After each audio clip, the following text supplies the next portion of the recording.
आशुतोष, आप किस तरह से देख रहे हैं, ये सर सिर दर्द बन गया है सत्ता पक्ष के लिए, या ये सुई जो अटकी है राहुल गांधी की, ये तेजस्वी जैसे 2020 में वो पीछे पड़े रहे रोजगार रोजगार बुनियादी मुद्दों पर, जब उन्होंने जोर दिया तो वो वैसे नतीजे आए। वो तो कांग्रेस 70 में से 19-20 ही जीत पाई, वरना अच्छा खासा नतीजा भी आ सकता था।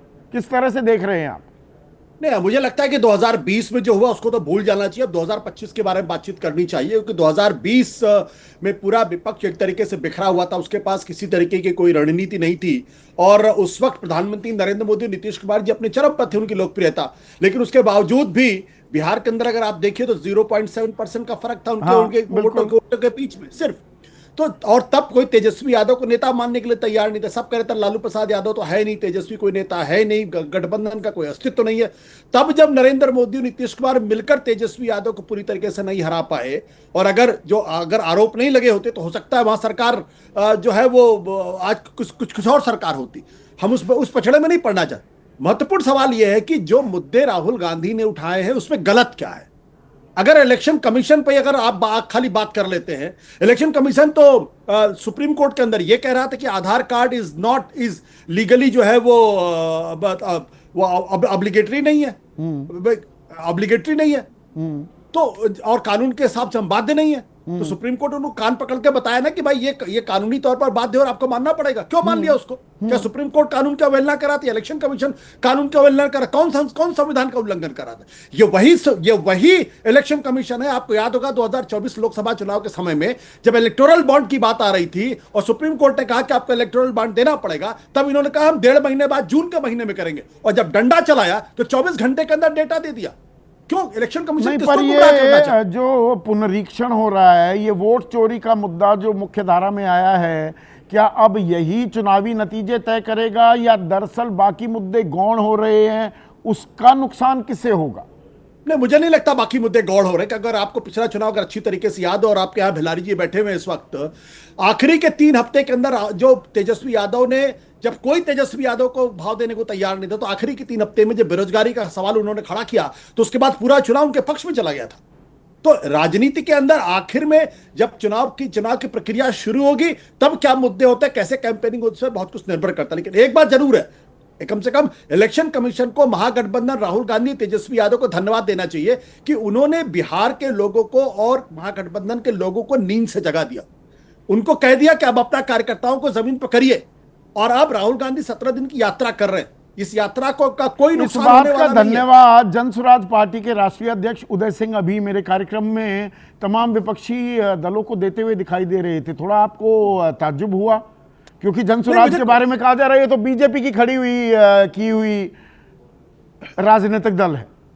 देखिए, मैं तो चाहूंगा कि बिहार की राजनीति में जनसुराज जैसी पार्टी कामयाब हो, ताकि बिहार को लेके बिहार में एक नया विकल्प सामने आए।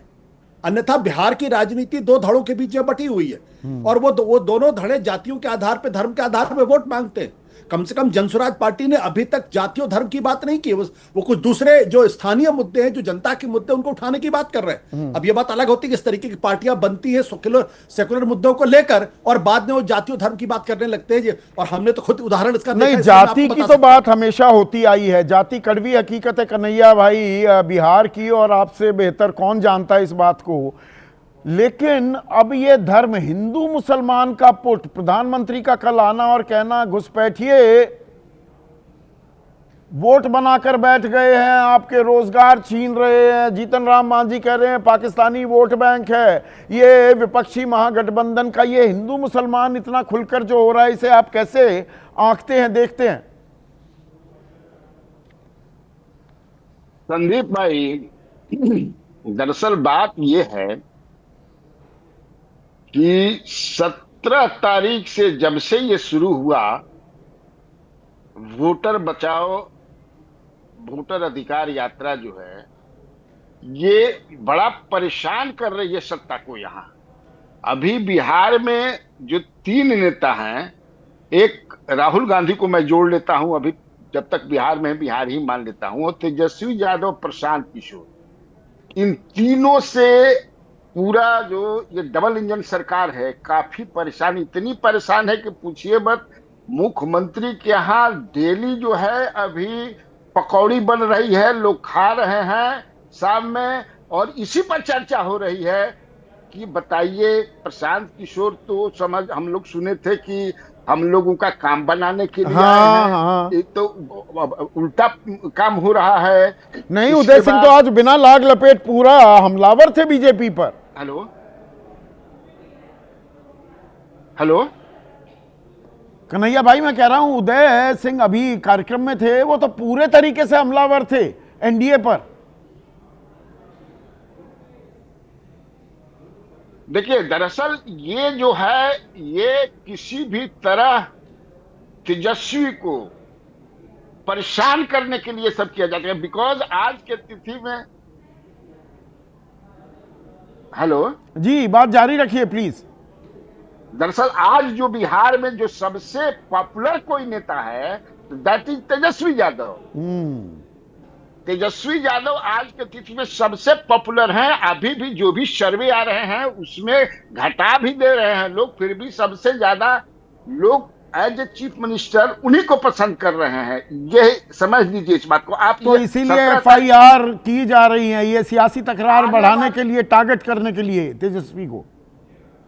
जी जी जी, आने वाला। अच्छा, ये बताइए 17 तारीख का जो कार्यक्रम था, वहां की जो डिस्ट्रिक्ट मजिस्ट्रेट है, इतना परेशान उन लोगों ने, एक दिन पहले उसने अलाउ किया कि आप जाकर के आप हेलीपैड बना सकते हैं। 5 दिन 4 दिन पहले ही लोगों ने कहा यहाँ तो यहाँ बनेगा, वहां बनेगा, यहाँ बनेगा। इतनी अभी सुपौल में इनका पोस्टर उस्टर सब फाड़ दिया गया। जितना नहीं, कल की भी तस्वीरें मैं देख रहा था, राहुल गांधी कह रहे थे कि देखिए हमारी बिजली काट दी है, पर ये राजनीतिक आरोप लगते रहते हैं। एफआईआर भी होती रहती हैं। ये इतनी बड़ी राजनीतिक घटनाएं भी नहीं है, लेकिन छोटी छोटी बातें जोड़कर बड़ी तस्वीर का एक आकलन भी होता है, और वही आज हमने पेश किया। बिहार में लड़ाई बड़ी दिलचस्प होने वाली है, इसमें कोई शको शुबा नहीं है, लेकिन ये एसआईआर किसका सिरदर्द बनेगा, यही मुख्य मुद्दा होगा, या और मुद्दे हैं जिनका लोग इंतजार कर रहे हैं, उन पर चर्चा कब होगी ये हम देखेंगे। आज इतना ही।